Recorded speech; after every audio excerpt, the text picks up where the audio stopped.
The night the temperature dropped to 14 below, Garrett Mercer lay flat on his back on a plank floor that had not been swept in years, listening to the wind find every crack in the walls. He was not asleep. He had not been asleep for most of the 3 nights they had been here. Across the room, his daughter Willa was curled on her side near the stone fireplace, her breathing slow and even, her face flushed warm by the last of the evening fire. She was 10 years old. She trusted him completely. That trust was the heaviest thing he had carried in months. Garrett stared at the ceiling and counted what he had left.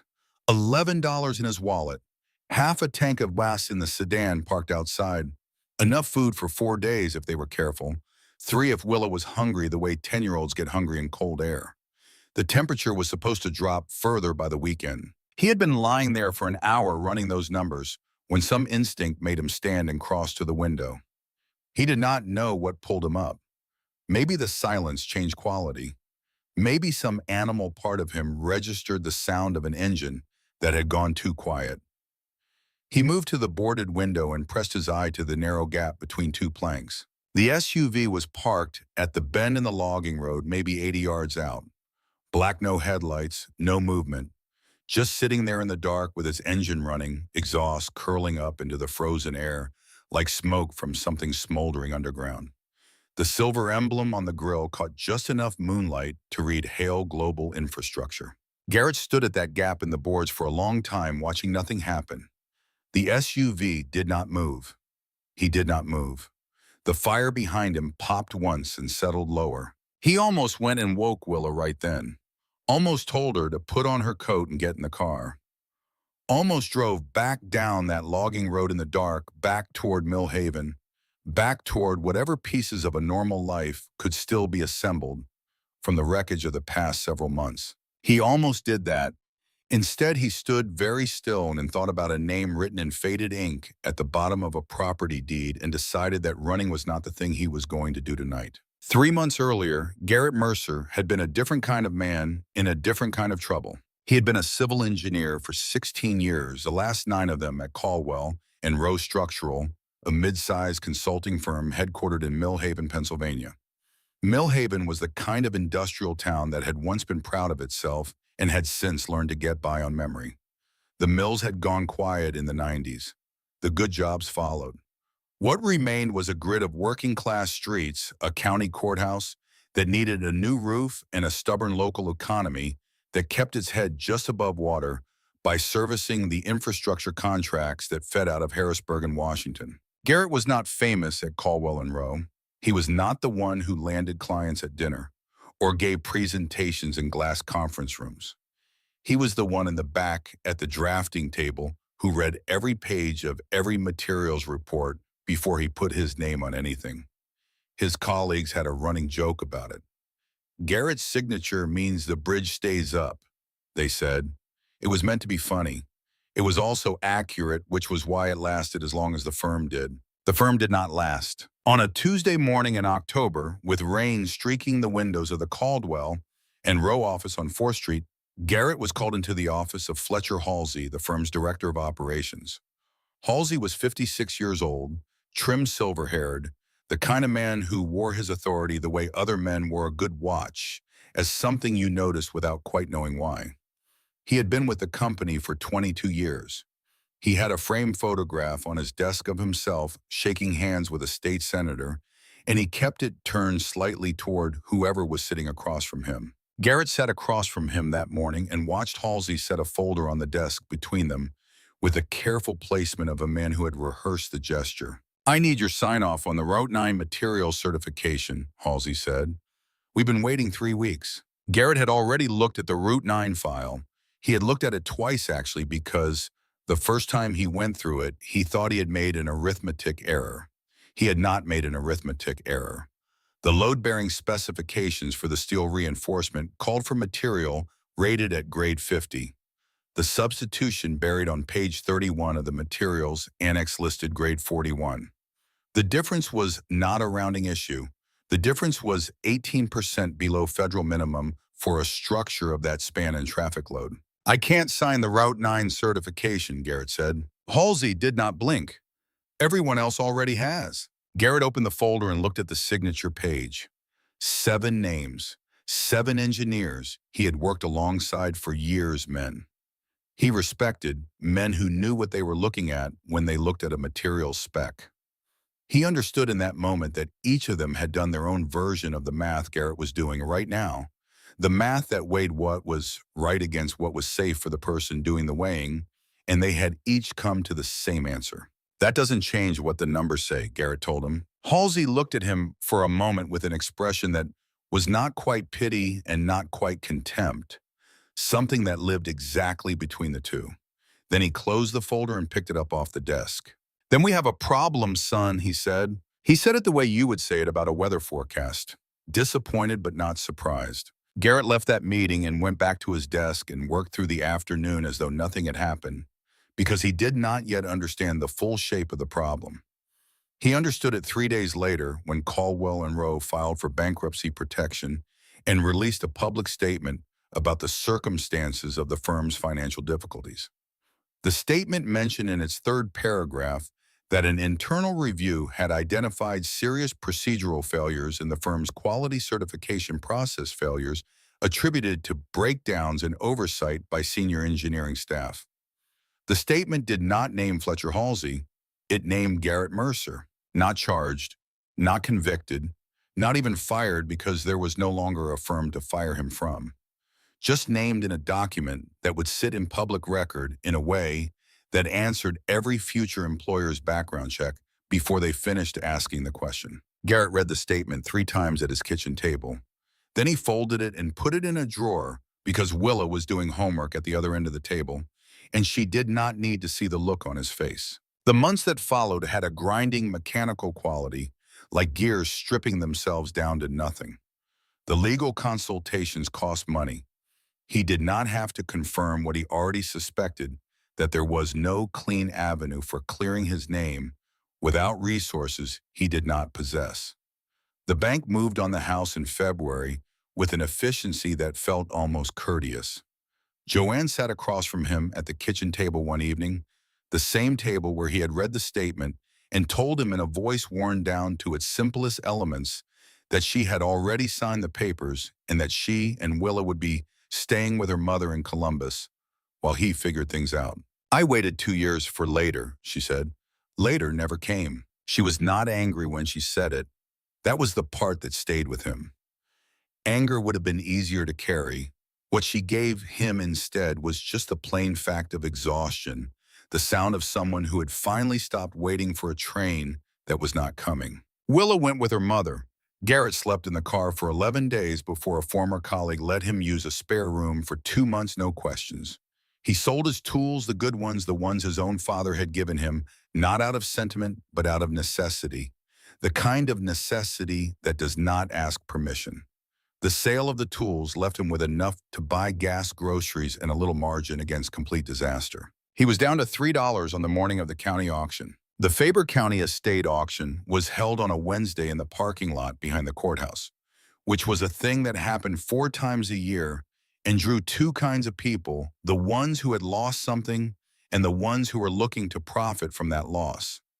Garrett drove 40 minutes from the room he was still renting to get there, which used gas he could not comfortably spare because he had seen the listing for Ridgeview Parcel B in the County Digest, and something about it had nagged at him since. He stood at the back of the crowd in a jacket that was clean but thin for the weather, listening to the auctioneer work through the early lots. Around him, the serious buyers consulted their phones and spoke in low voices.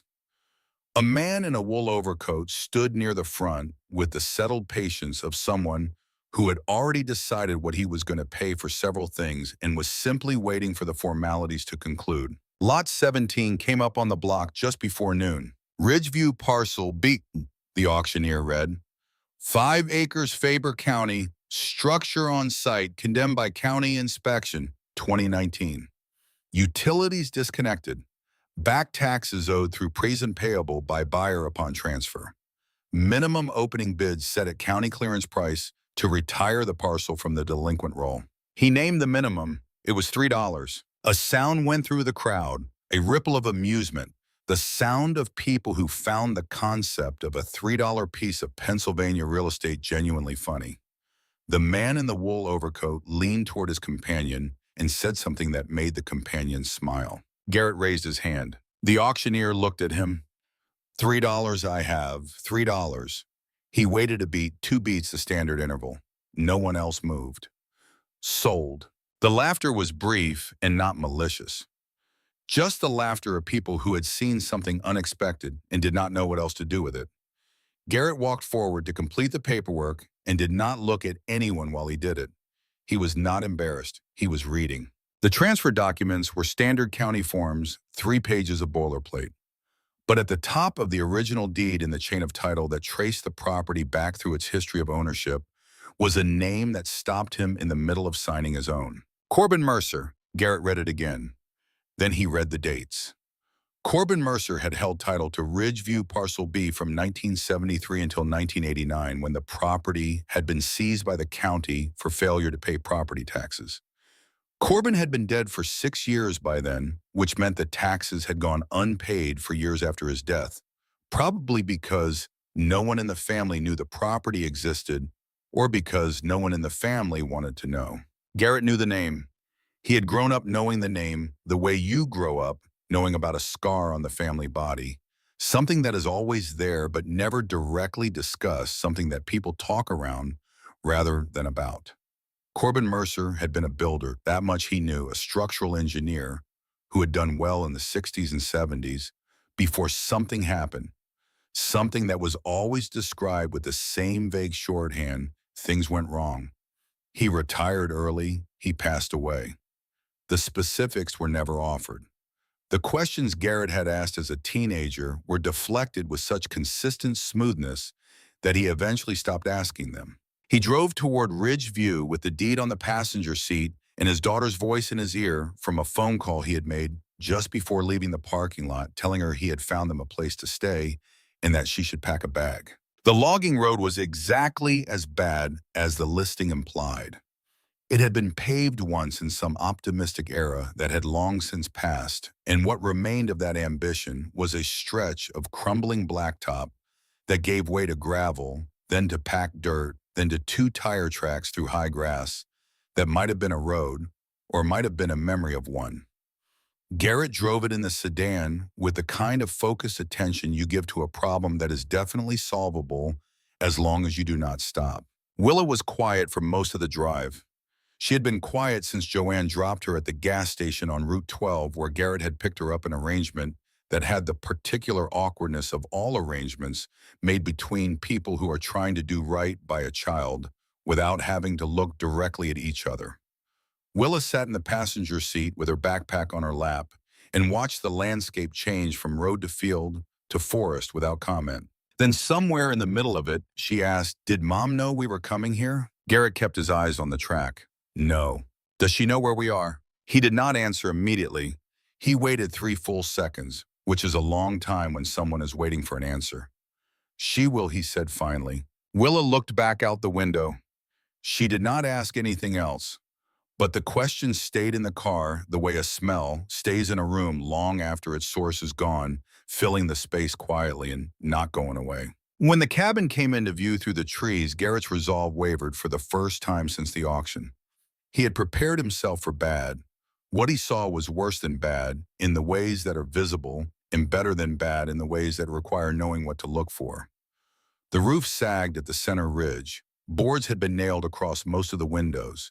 The chimney was cracked near the cap, a diagonal fracture that ran 4 courses of stone and had been there long enough for moss to grow in it.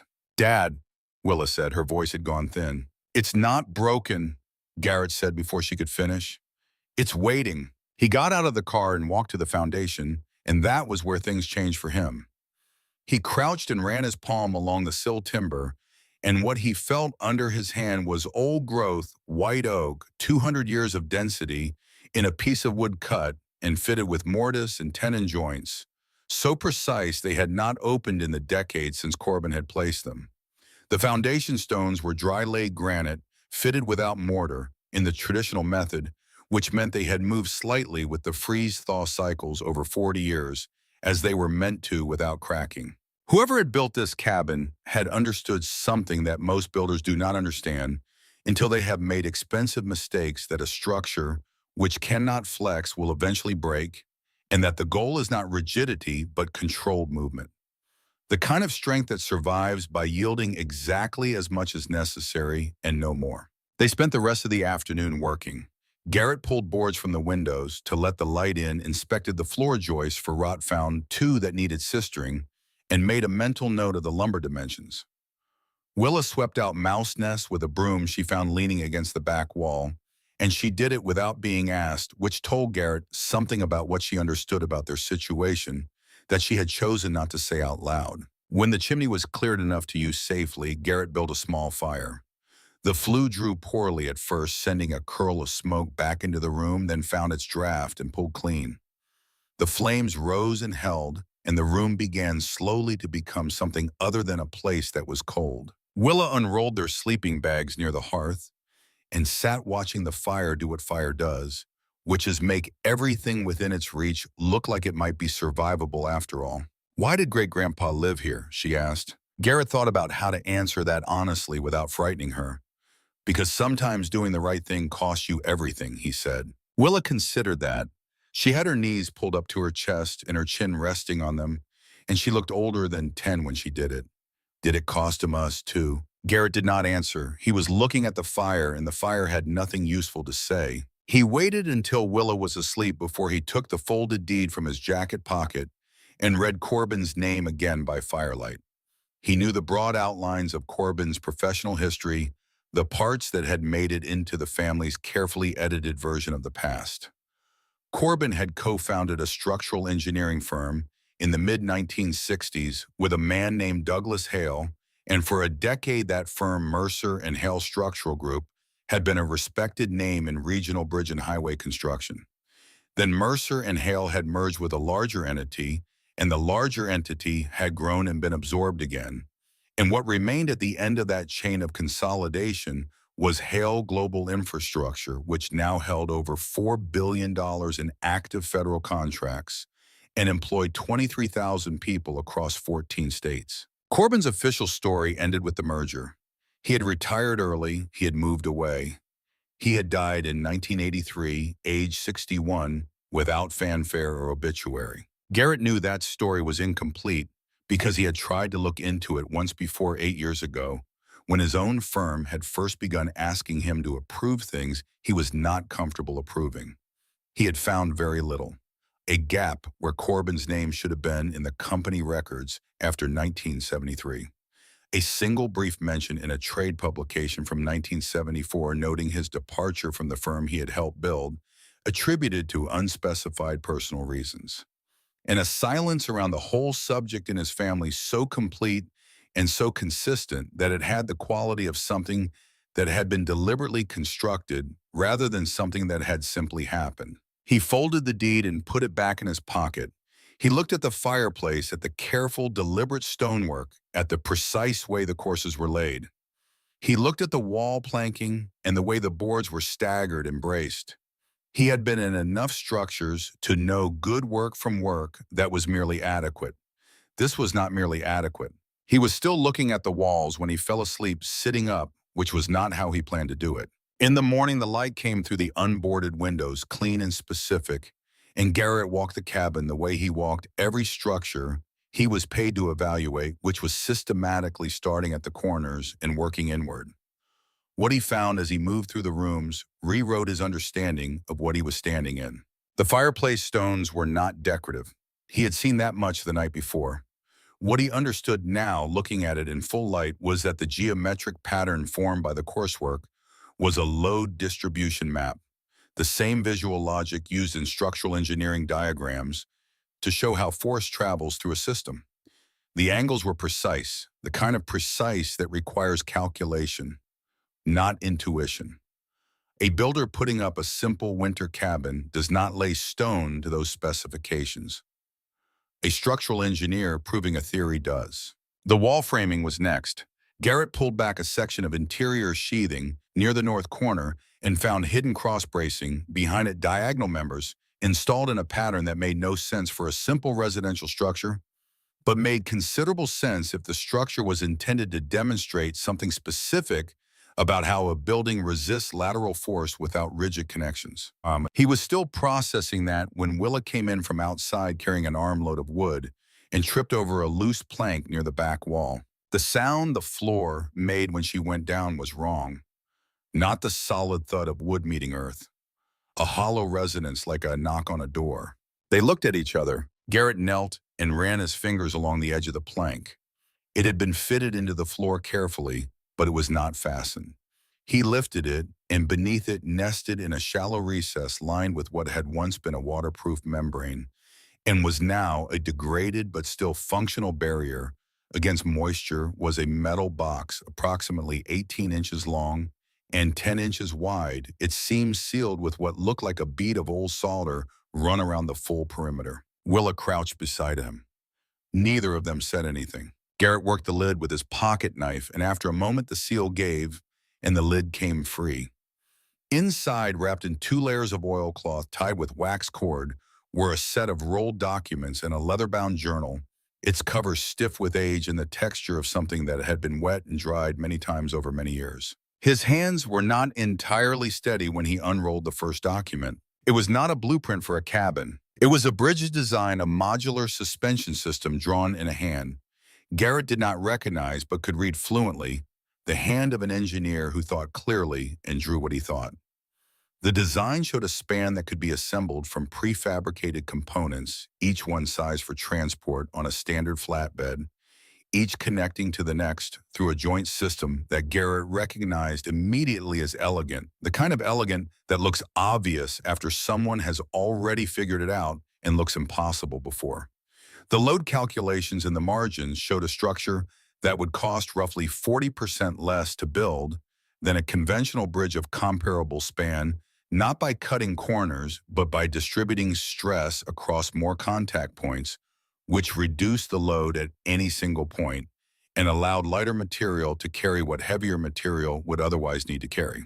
He sat on the plank floor of Corbin Mercer's cabin and went through page after page of drawings, stress analyses, and material specifications in silence while Willa sat across from him and watched his face. The journal told the rest. Corbin had spent the final years of his time at Mercer and Hale trying to advance this bridge system through the company's project pipeline, and the company had declined to pursue it, not because it did not work, but because the existing supply contracts for conventional steel components were highly profitable, and the modular system would have disrupted those contracts significantly. When Corbin pushed harder, he was invited to step back from active project involvement. When he refused, he was informed that his equity position in the merged entity would be subject to certain conditions going forward. Then came the part that made Garrett's chest tighten. Corbin had been present for the specification review on the Eastover Bridge project in 1978, and he had documented what he found there. The project called for structural steel rated to grade 50 load capacity. The purchase order buried in a procurement annex that would not have been visible to an outside inspector specified grade 28. An entire grade range lower, a substitution that cut material costs while gutting the safety margin designed into the original specification. The difference had been approved at the executive level. The approval was initialed by 2 names that Corbin had written out in full in the journal, with the care of someone who understood that the record would matter more than the emotion. The entry that followed those names was brief. If you are reading this, then you understand that integrity is worth more than comfort. This cabin is not exile, it is insurance. Garrett read that sentence twice. He was going to read it a third time when he became aware of a sound from outside that had not been there before. He went to the window. The SUV was parked at the edge of the property line. Black, no markings except the silver Hale Global emblem on the grille. It had not been there when he woke up. He turned back to the journal and found the last entry, the one written in the faintest ink, the one he had skipped the first time, because the light had not been good enough to read it. He held it to the window. The words came clear. They know where I am. They always have. They let me stay because they believe I am finished. The day someone comes looking, that is the day the insurance matures. Garrett stood at the window for a long time reading that sentence over and over until he was certain he understood it. Corbin had not been hiding, he had been waiting. He had built this cabin with his own hands, had filled it with everything he had documented and designed and refused to surrender, and had sat in it while the company that wanted him silent decided he was no longer worth the trouble of pursuing. He had done all of that, and he had died here, and the insurance had sat in the ground beneath the floor for 40 years waiting for someone to come and pick it up. Willa appeared beside him at the window. She looked at the SUV and then looked at Garrett. Do you know them? Garrett looked at the silver emblem at the SUV's engine, still running at the way it sat at exactly the property line, as though someone had measured it. Yes, he said. Are they the wolves? Garrett looked at her. What? In Great-Grandpa's journal, Willa said. Wendell said Great-Grandpa talked about fighting wolves in suits. Are those the wolves? Garrett had not yet told Willa about Wendell Grady. He turned to ask her how she knew that name, and then remembered that children absorb everything that she had been in the car when he made the call to arrange this, that she had heard more the last 3 months than he had given her credit for. He looked back at the SUV, at the exhaust still curling up in the cold air patient, as anything that has been waiting a very long time and has learned not to be in a hurry. Yeah, he said, that's them. He stood there in the thin winter light, in a cabin his grandfather had built with his bare hands, as proof of everything he refused to let go of, with his daughter beside him, asking the right questions at the wrong time, and felt something move through him that was not fear, though it was adjacent to fear, the way the moment before a fire catches is adjacent to warmth. He thought about Corbin sitting in the same room looking out the same window, writing in that journal with the patient handwriting of a man who was not certain anyone would ever read it, but was going to write it carefully anyway. He thought about Fletcher Halsey sitting across a desk from him with a folder containing other men's signatures waiting to add his. He thought about the Route 9 bridge still under construction 2 counties over, carrying the weight of everything Garrett had refused to approve. He went back to the floor hatch and reached down into the box and took out the oilcloth bundle with both hands. He did not put it back. He set it on the table and he pulled the single straight-back chair up to the table, and he sat down and began to go through it again from the beginning, more carefully this time, the way you go through something when you are no longer trying to understand what it is and are beginning to understand what you need to do with it. Outside, the SUV sat at the property line with its engine running and its windows dark, and the morning moved forward around it, indifferent the way mornings do. The fourth morning at Ridgeview came in gray and grudging, the kind of Pennsylvania winter light that does not so much illuminate as reveal, stripping away whatever comfort the firelight had lent the cabin the night before and showing everything as it actually was. Garrett was already awake when it arrived. He had been awake for most of the night. He had left the oilcloth bundle on the table and gone to sleep around 2 in the morning, or tried to lying on his back on the plank floor, with his jacket folded under his head, staring at the ceiling and listening to the wind work the gaps in the walls. His mind kept returning not to the documents themselves, but to the shape of what Corbin had understood, that Garrett was only now beginning to grasp that a man can choose to be defeated or choose to be patient, and that from the outside, those two things look exactly the same until the moment they don't. Garrett got up before dawn and added wood to the fire and stood in the warming room making his first full inventory of what was in the box. He had read everything once for understanding. Now he read it again for completeness, building a mental map of what Corbin had gathered and how the pieces connected. The engineering drawings numbered 41 pages, and each one had been annotated in the margins in Corbin's small, precise hand. Garrett had enough background to evaluate the work seriously. What he found was not the output of a bitter man nursing a grievance, but the sustained effort of someone who had continued refining a real solution for years after the world stopped asking for it. The drawings had revision dates stretching from 1974 to 1981, which meant Corbin had kept working on the design long after he was no longer employed by anyone who would use it. Surrounding the bridge drawings were the internal company records that Corbin had taken when he left purchase orders with substituted material grades, sign-off sheets with executive initials, and the Eastover procurement documents. Garrett set those pages aside separately. They were not engineering documents.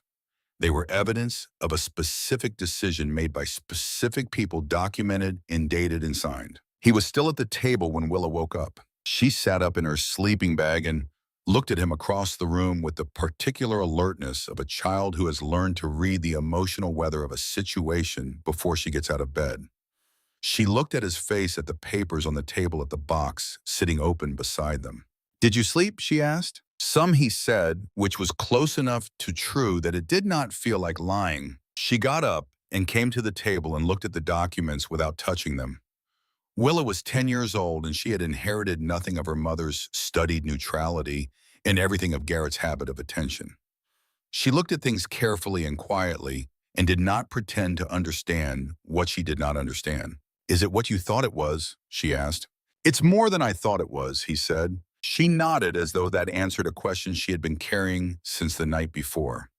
Then she went to find her coat and boots because the wood needed stacking, and she had apparently decided that was her job now. Garrett watched her go and felt something tighten in his chest, that he did not have a name for, something between pride and guilt. The feeling of a man who has put a child in a hard situation and is watching that child handle it better than he has any right to expect. He went back to the documents. He was on his third pass through the Eastover materials when he noticed the thing he had missed twice before. At the bottom right corner of the largest engineering drawing, tucked into the margin below the title block, was a notation he had read as a reference number the first 2 times because it was formatted like one. Looking at it more carefully now, he saw that it was not a reference number.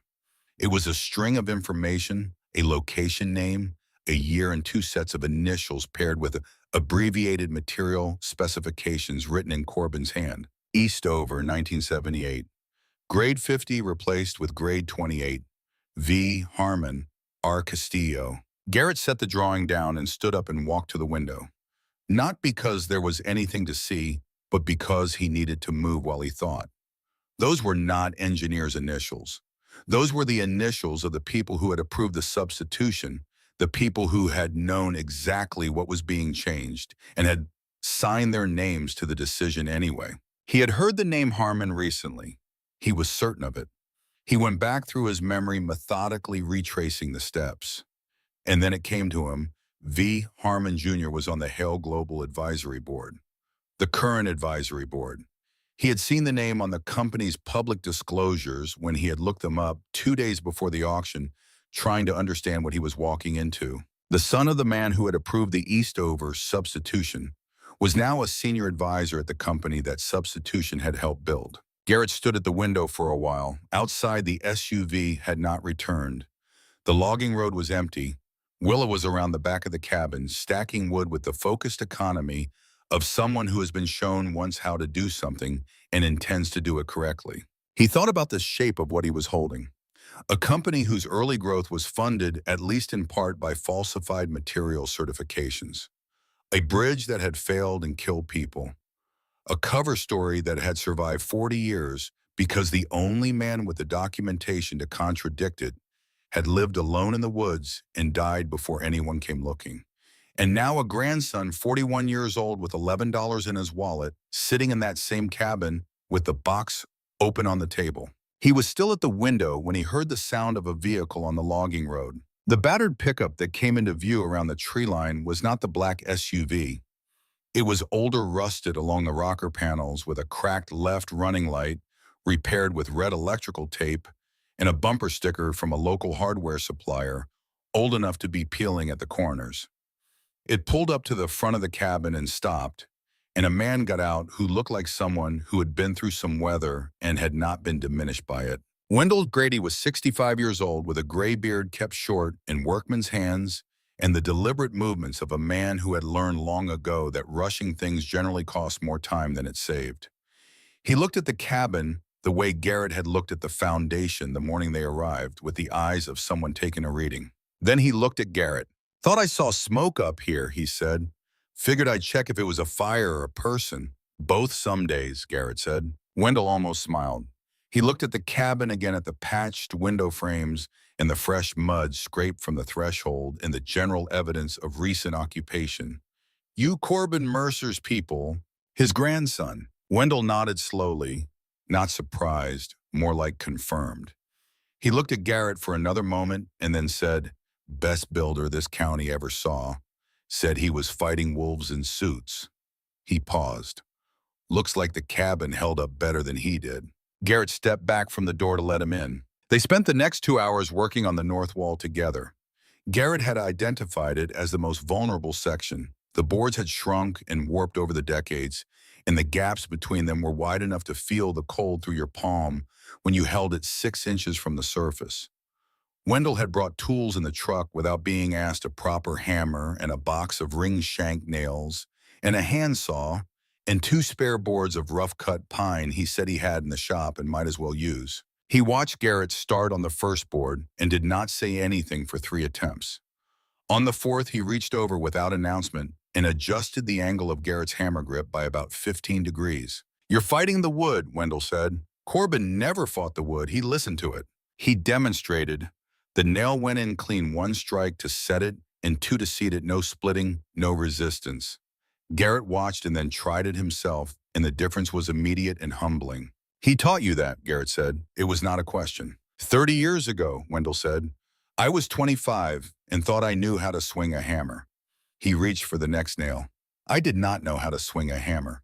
They worked in a rhythm that required no conversation to sustain itself, and Wendell talked when he had something to say and was quiet when he did not.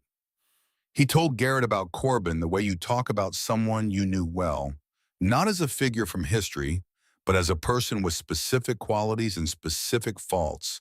A man who forgot to turn off his truck headlights at least twice a month and always paid his debts on time, and was the only person in the county Wendell could sit with until 11 at night drinking bad coffee without either of them feeling the need to fill the silence. Then Wendell's voice changed, and Garrett felt the change before he heard the words. After Eastover went down, Wendell said, "Corbin came to see me.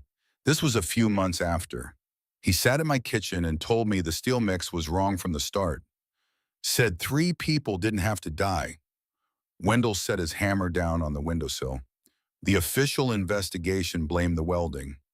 Corbin said that was like blaming the stitches when the wound was the problem. He had numbers. He had documentation." Wendell picked the hammer back up. Nobody wanted to hear it. Garrett kept working.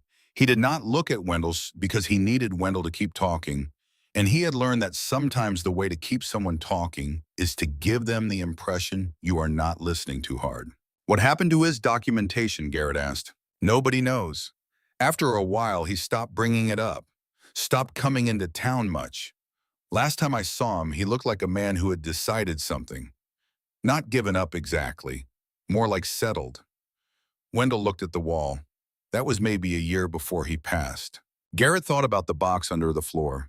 He thought about the last journal entry, the one about insurance maturing. "Wendell," he said, "I need to show you something." He brought out one of the engineering drawings, the bridge design, not the Eastover documents. Enough to establish what Corbin had built and what he had believed in.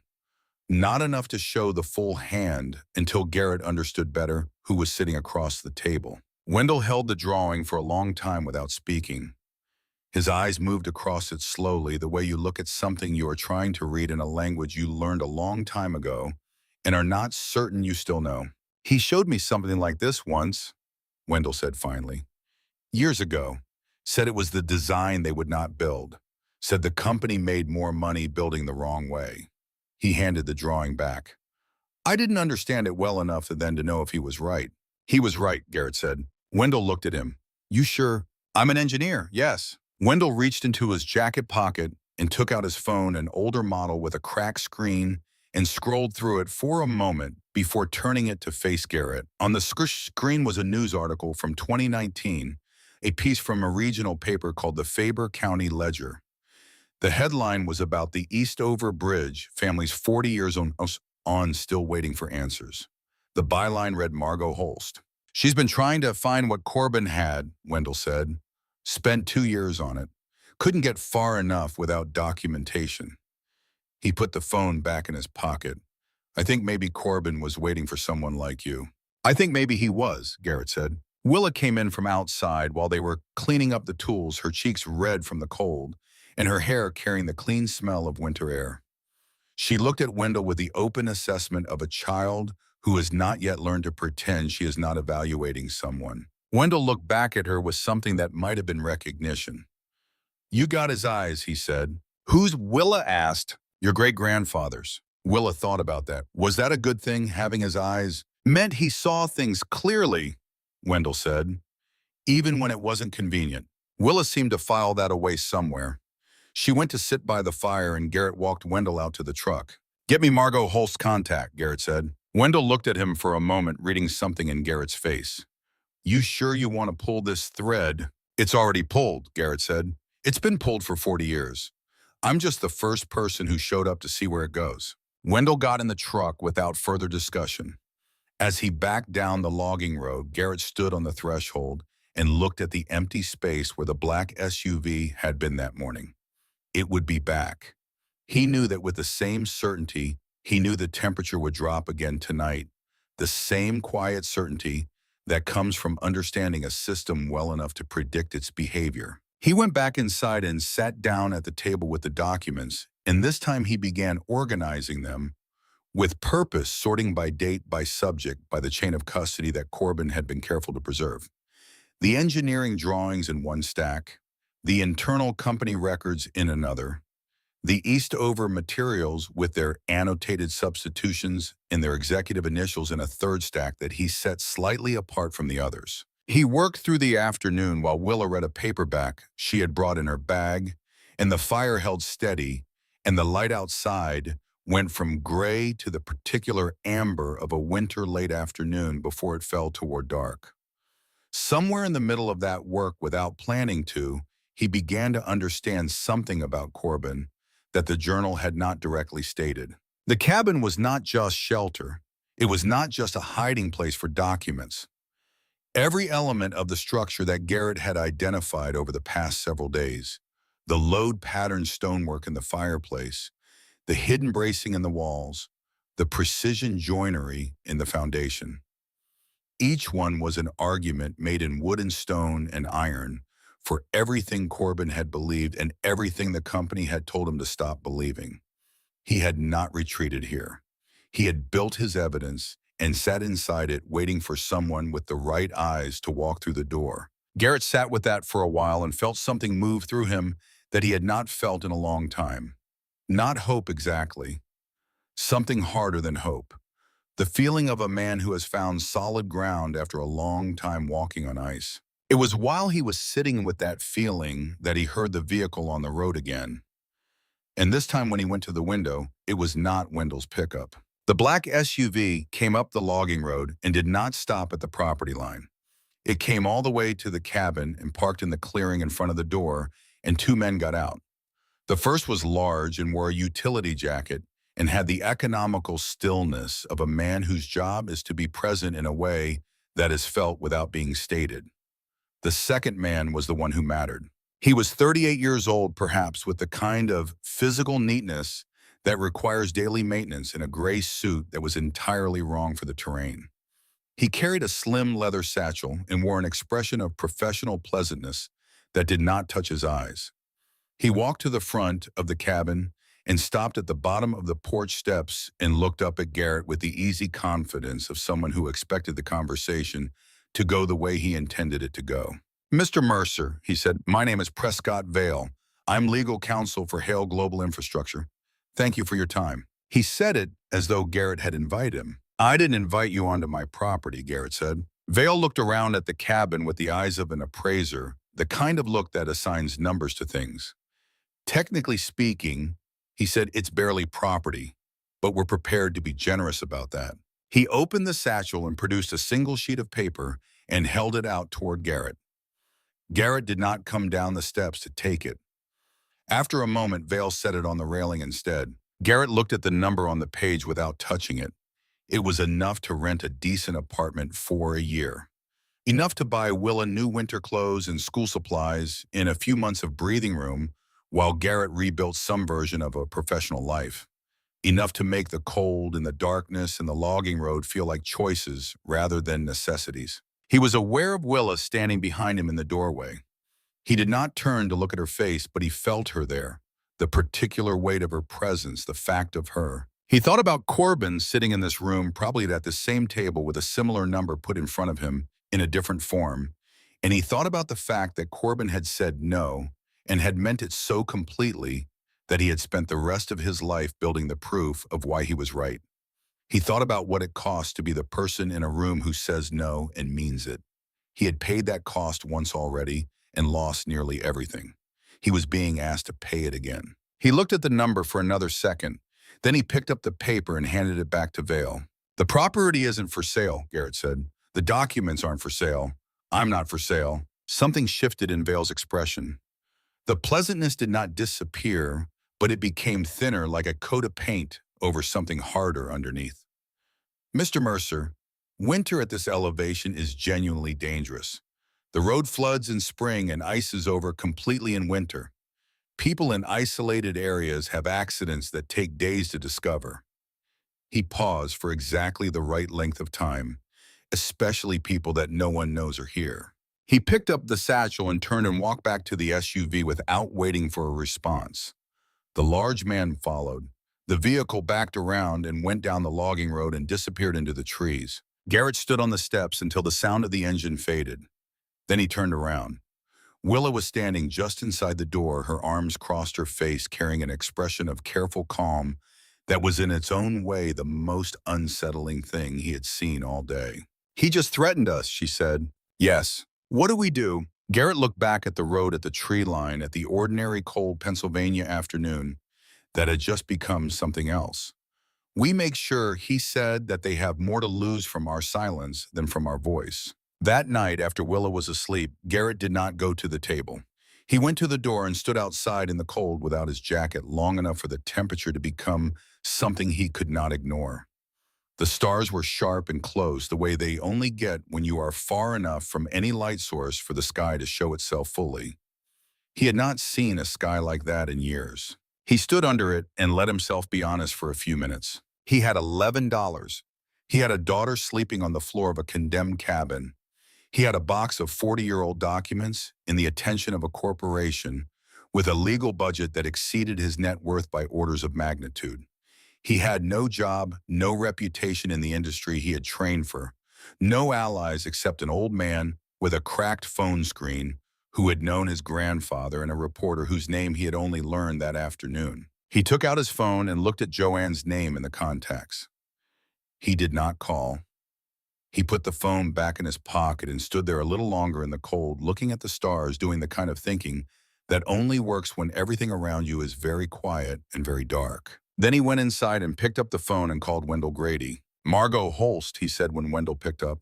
"I need her number." Wendell gave it to him without asking why, which was one of the things about Wendell that Garrett was beginning to understand and appreciate. Garrett wrote the number down on the margin of a scrap piece of wood with the stub of a pencil he found in the table drawer. He looked at it for a moment.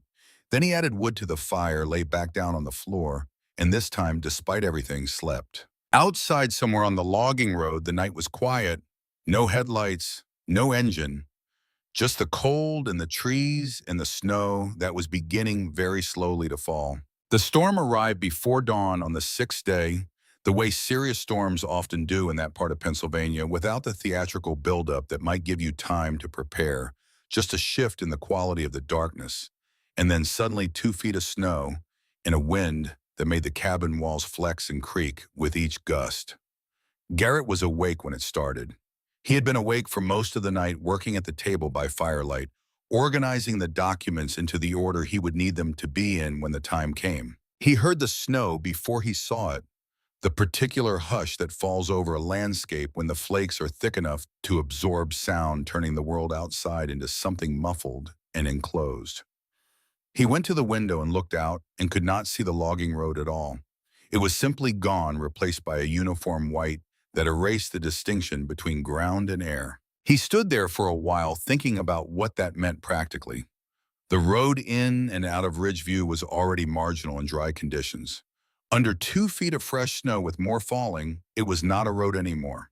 Whatever was going to happen in the next several hours was going to happen here in this cabin, cut off from everything else by weather that did not care about anyone's timeline. He went back to the table and kept working. Wendell arrived an hour after dawn, which meant he had started driving before the storm fully committed navigating the logging road by memory and the particular stubbornness of a man who had decided to be somewhere and did not intend to let weather renegotiate the agreement. His pickup came into the clearing with snow packed into every seam of its body and its wipers going hard, and he got out carrying a thermos and a canvas bag and the unhurried expression of someone who has driven in worse. He was not alone. The woman who got out of the passenger side moved with the efficiency of someone accustomed to arriving in places that were not expecting her and making herself useful before anyone decided otherwise. Margot Holst was 45 years old with short, practical hair and a camera bag over one shoulder and a laptop bag over the other, and the particular quality of attention in her eyes that Garrett associated with people who listen for what is not being said as much as for what is. She looked at the cabin and then at Garrett and did not waste time on pleasantries. Wendell says you have Corbin Mercer's documentation, she said. Show me. Behind her, stepping carefully through the snow from the back seat, came Delbert Sutter. He was 62 in a flannel shirt and a canvas work coat, with hands that held his coffee cup in both palms, as though steadying it required concentration. He had the look of a man carrying something internal that had gotten heavier over the years, rather than lighter, the specific posture of someone who has been waiting a long time for a particular conversation and is not certain whether he wants it to arrive. Garrett stepped back and let them in. He had the documents arranged on the table in 3 organized groups, and Margot went to them immediately, setting her laptop down and opening it before she had fully sat. She reached for the top document in the nearest stack, read the first page, and stopped. These are originals, she said. It was not a question. The embossing confirms it, Garrett said. Printers in 1976 didn't produce that by photocopier. Margot turned the page over and held it at an angle to the light, then set it down and went to the next document, without comment, the way a person works when they are moving quickly because they are afraid to slow down and lose the thread. Delbert had not yet approached the table. He stood near the fireplace, holding his coffee in both hands and looking at the documents from a distance as though getting closer required something he was still gathering. Wendell poured from the thermos into a spare cup and handed it to Garrett and sat down in the corner with the settled patience of a man who has brought the right people together and understands that his job from here is to stay out of the way. Margot worked in focused silence for a long time. She photographed each page with a small digital camera, checked the image and photographed it again if the angle was wrong. She read the internal company records with her mouth slightly open, the unconscious expression of someone whose mind is moving faster than her face can track. She read the Eastover materials last, and when she got to the page with the substitution annotation and the 2 sets of initials, she stopped completely and looked up at Garrett. Harmon, she said. Junior is currently on their advisory board, Garrett said. Margot looked back at the document. His father signed the approval. Yes. She set the page down carefully, the way you set something down when you are aware that it is fragile, not because of what it is made of, but because of what it means. Then she looked at Delbert, who had still not moved from the fireplace. Delbert, she said, come look at this. Delbert crossed the room in the slow, deliberate way he had been moving since he arrived, as though each step required a specific decision. He stood beside Margot and looked at the page she was pointing to. His hands tightened around the coffee cup. He read it again. His hands did not loosen. Then he set the cup down on the table edge and picked up the document and carried it to the window, holding it in the winter light the way Wendell had held the engineering drawing 3 days before. He looked at it for a long time from different angles. It's real, he said. His voice had gone rough at the edges. I know this letterhead. I pulled files from this period during the Eastover follow-up in 1981. He lowered the document. We couldn't find the procurement records. They told us they had been lost in a systems migration. He looked at the page in his hand. They weren't lost. The room was quiet for a moment, except for the wind against the cabin walls and the steady low sound of the fire. Delbert Ong, Garrett said, how many of the 7 projects are still in active use? Delbert set the document down and looked at Garrett directly for the first time since he had arrived. And what Garrett saw in his face was not the professional assessment of an engineer reviewing a technical problem. It was the expression of a man who has been waiting to be asked a specific question for a very long time and is not sure whether the answer will release him or complete something he has been dreading. Route 12 overpass in Clarksburg is still carrying full traffic, Delbert said. Millfield pedestrian crossing was refurbished in 2009, but the primary span members were not replaced. I inspected both of them in 2014. The paperwork was clean. He paused. But I didn't know what to look for. Nobody did because we didn't have this. He looked at the table and then looked away from it. Margot had been listening with her hands still on the keyboard, not typing. Now she looked up. If I file this story today before any official investigation is opened, Hale Global's legal team buries us in injunctions before the week is out. We need the state to move first. Otherwise, the documents get tied up in court and nothing happens for years. And if we wait, Delbert said not loudly, and Clarksburg carries that load through another freeze-thaw season without anyone knowing what to look for. Nothing has failed in 40 years, Margot said. Because nobody was pushing them, Garrett said. The pressure changes everything. We started pushing the moment Hale Global sent that SUV up here. The three of them looked at each other across the table and across the documents, and Garrett felt the particular weight of a decision that is not going to get easier by thinking about it longer. Willa had been sitting in the far corner of the room, her paperback open in her lap, close enough to hear everything, and positioned in a way that made it possible for the adults to almost forget she was there. She had been doing that since she was small.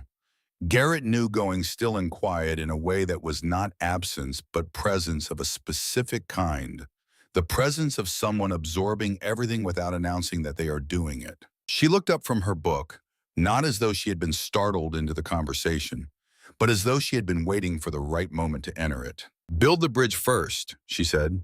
"Then people can cross it." Everyone looked at her. She set the book down without closing it. Great-grandpa didn't try to tell people what he knew first. He built the proof first. She looked at the cabin around her, at the walls and the fireplace and the floor where the hatch was. He built it so that when someone finally came, there would be something real to show them, not just a story. The room stayed quiet. Delbert looked at the child and then at the documents on the table, and Garrett could see something shift in the older man's face, some internal rearrangement of the way he had been holding the last 40 years. Margot turned back to her keyboard.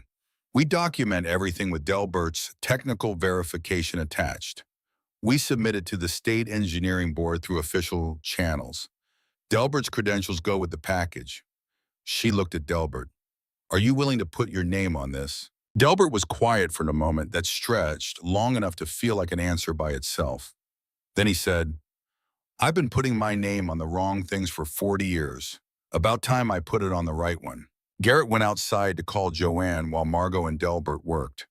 The snow had slowed but not stopped, and the clearing around the cabin had been transformed into something clean and unmarked, the kind of surface that records every impression. His boots left clear tracks from the door to the far edge of the porch, and he stood there with the cold coming up through his soles and dialed her number. She answered on the second ring. He told her where they were and what had happened. Not the full version with all its detail, but the true version, the one that included the real shape of the risk and the real nature of what he was holding. He told her about the documents and about Prescott Vale's visit and about Delbert and Margot working at the table inside. He told her because she needed to know where her daughter was, and also because she was the only person in his life who had known him long enough to say whether what he was doing was the thing he actually was or the thing he was trying to become. She listened without interrupting, which was one of the things he had always valued about her and had not valued enough when it was a daily feature of his life. When he finished, there was a silence on the line that was not empty, just full of something she was organizing. "Is Willa safe?" she asked. "Yes." "Then finish it." A pause. "Garrett, your mother told me about Corbin before she died. She said he was the only Mercer who ever chose right over easy."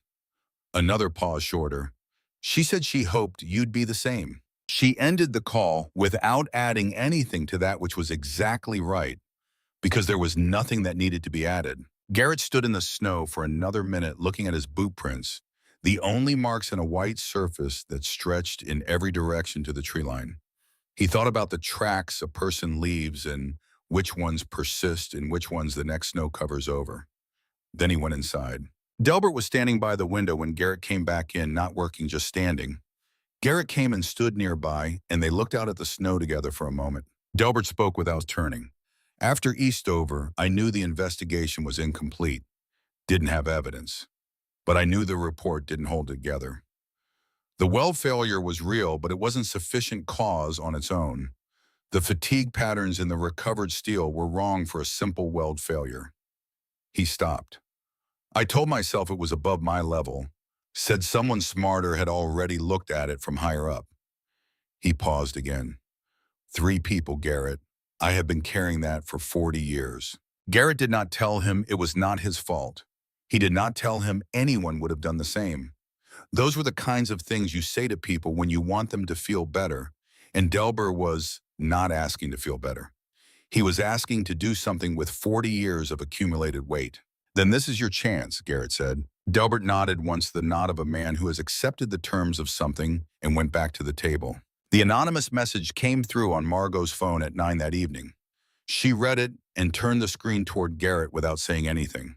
They know about Holst. Emergency council meeting tonight. Filing for emergency injunction to seize documents as proprietary. You have maybe 36 hours. Garrett read it twice. Then he looked at the window at the dark outside, at the snow still coming down in thin veils across the beam of the porch light. Margot was already on her laptop. 36 hours is enough if we move tonight. Delbert's verification plus the engineering board's submission gets filed before they can establish jurisdiction over the documents. Once it's in official hands, it's public record and the injunction has nothing to hold. She said it calmly, the way a person says something they have been thinking through since before the problem fully presented itself, which told Garrett that she had been gaming this possibility out since she first read through the documents that morning. They worked through the night. Delbert drafted his technical assessment with the methodical precision of someone who has spent 4 decades writing official reports and knows exactly what language an engineering board responds to and what language it dismisses. He wrote for 3 hours, crossed out, rewrote, cross-referenced each claim against the specific documents in Corbin's collection, and at the end produced something that was neither dramatic nor emotional and was therefore harder to argue with than anything else Garrett could have asked for. Margot wrote her article in parallel, a longer version built for the Harrisburg paper and for the wire service she had been contributing to for 7 years. She wrote it the way good reporters write against a deadline they believe in, with a clarity that comes from knowing exactly what the story is and not trying to make it into something larger than it already was. Garrett organized. He made an itemized inventory of every document in the collection, cross-referenced with Delbert's assessment, with notes on provenance and chain of custody that followed the format used in legal discovery proceedings because he was an engineer who had spent 16 years reading specifications, and he understood that the format of a thing sometimes determines whether it gets taken seriously. He worked with the focused calm of a man who is no longer deciding whether to do something and has moved fully into the business of doing it well.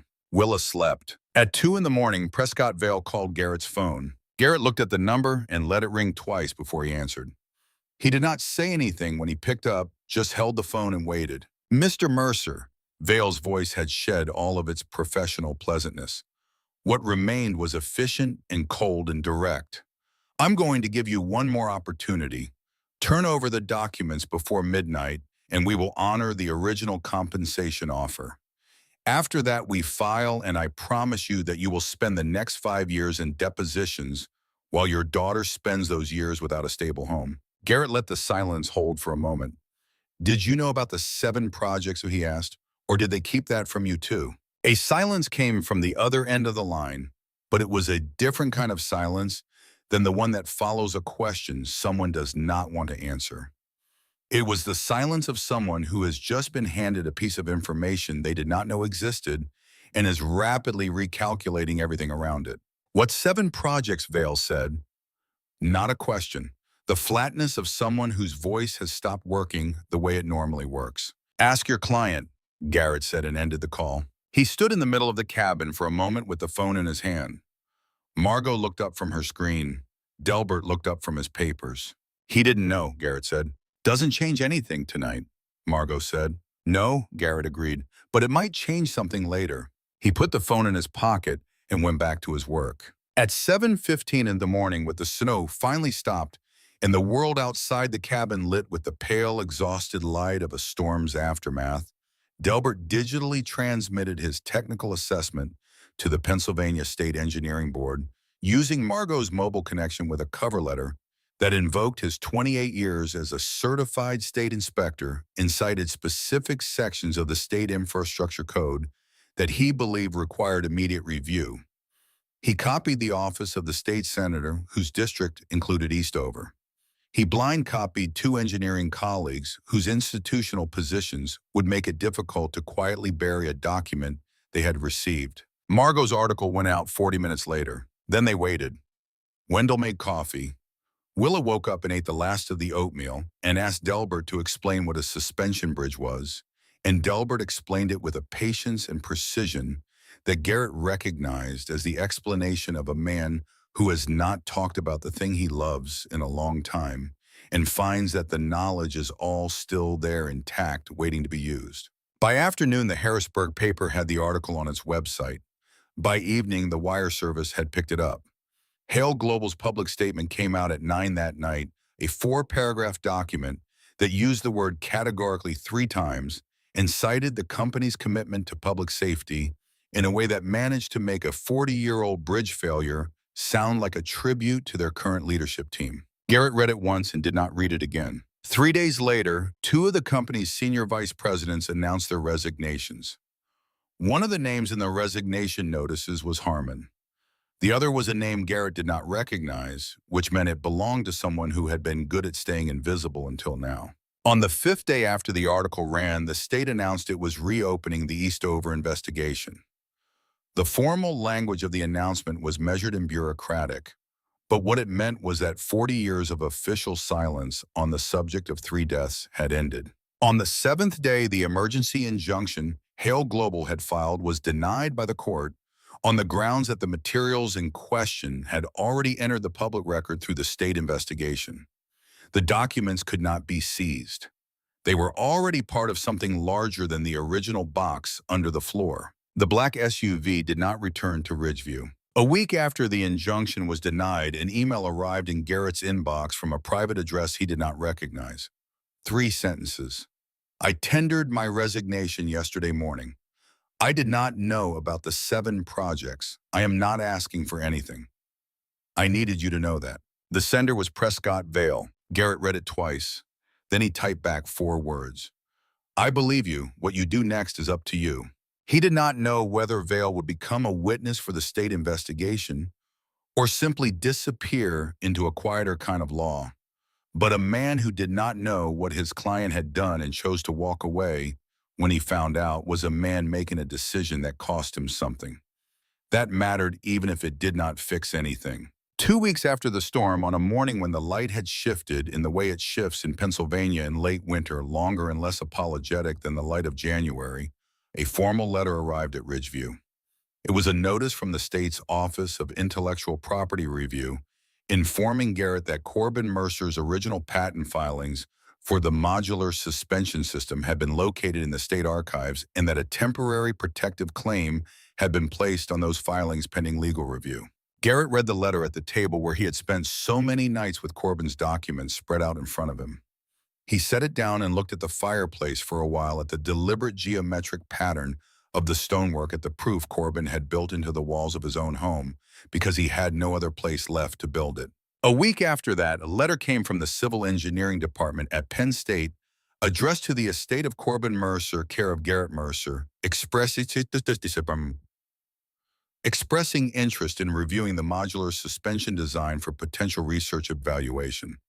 The letter mentioned a grant program for historical innovations in infrastructure and asked whether a meeting might be arranged at Garrett's convenience. Delbert called the same afternoon the Penn State letter arrived, his voice carrying something Garrett had not heard in it before, a kind of lightness that was not the absence of weight, but the presence of something that had been added to counterbalance it.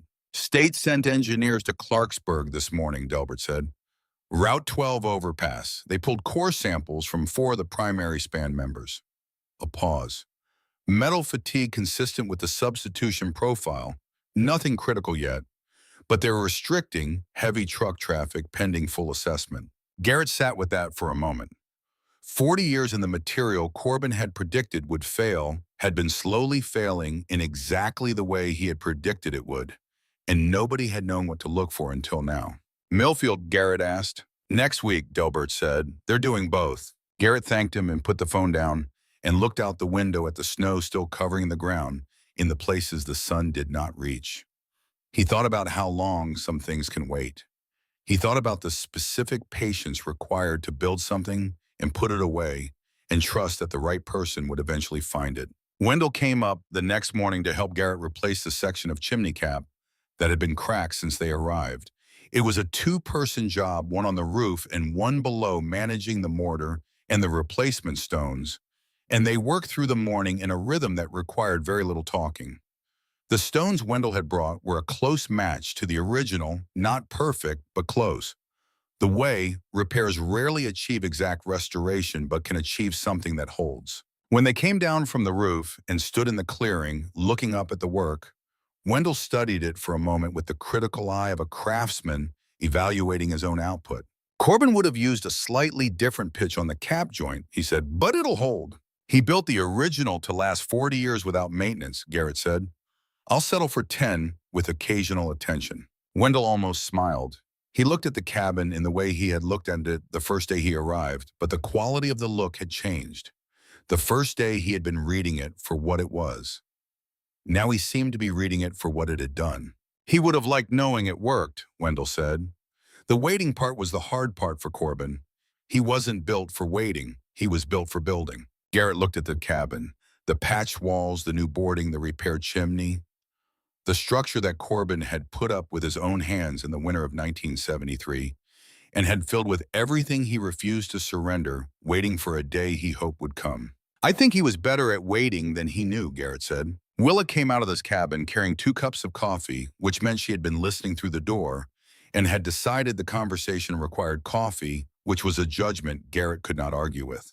She handed one to Wendell and one to Garrett and stood between them looking up at the chimney cap. Is it fixed? She asked. Good enough, Wendell said. She looked at it critically. Great-grandpa would have done it differently. Wendell looked at her. How do you know that? You said so, she pointed out. Wendell laughed, which was a sound Garrett had not heard from him before, an actual full laugh, and it changed his face considerably for the better. He drank his coffee and looked at the sky, which was doing the thing winter skies in Pennsylvania do occasionally in late February, offering a preview of the kind of blue that would become unremarkable by April, but in February felt like a promise. That evening, Garrett stood on the porch with the Penn State letter in his hand, reading it again in the fading light. Willa came out and stood beside him, and he handed her the letter, and she read it with the careful concentration she brought to anything she wanted to actually understand rather than just get through. She handed it back. Are we still going to freeze here? She asked. Garrett looked at the cabin. He looked at the walls he and Willa had cleaned and patched together over 6 weeks, at the windows that now let in light rather than sealing against it, at the structure that Corbin had built to last, and that had indeed lasted through decades of neglect and indifference, and 40 Pennsylvania winters, waiting without complaint for someone to open it up and let the light back in. No, he said, we're going to rebuild here. Like great-grandpa did. Better, Garrett said, because this time people will know. Willa was quiet for a moment, looking out at the tree line the way she had developed a habit of doing, watching the edge of things. Grandpa would be proud, right? Garrett thought about Corbin Mercer, the man he had never met, and had spent his life knowing only through the careful silences his family had constructed around his absence. He thought about a man who had refused to sign something that was wrong, who had built proof of what he believed in with his own hands, who had sat alone in the woods for the rest of his life because integrity had cost him everything, and he had decided evidently that the price was acceptable. He thought about what it meant to make that decision before you knew whether it would matter, before anyone came to find the box under the floor, before the documents became evidence instead of just words written in a journal that no one was going to read.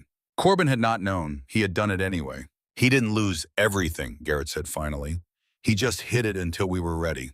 The last light of the afternoon came through the trees at a low angle and fell across the front of the cabin in a way that showed every repair, every new board, every nail driven in with proper attention. The stone fireplace inside was already lit, and the smoke rose from the new chimney cap in a clean, straight column in the still air. It was not the cabin Corbin had built in 1973. It was not the cabin Garrett had found in November, cold and shuttered and full of waiting. It was something between those two things, shaped by both of them, carrying the marks of everyone who had made decisions inside its walls. Garrett folded the Penn State letter and put it in his jacket pocket. Willa finished her coffee and went inside to add wood to the fire. He stood on the porch for another minute in the quiet that follows the end of a long noise. The trees were still, the road was empty, the sky above Ridgeview was doing something it would do 1,000 more times in the years Garrett intended to spend, working here, burning down through its colors toward the specific dark of a clear winter night, the kind of dark that shows the stars completely. He looked up at them for a moment, the way he had looked up at them on the night he stood outside without his jacket, and decided that later was not going to wait any longer. Then he went inside where his daughter was building up the fire in the cabin his grandfather had built for exactly this.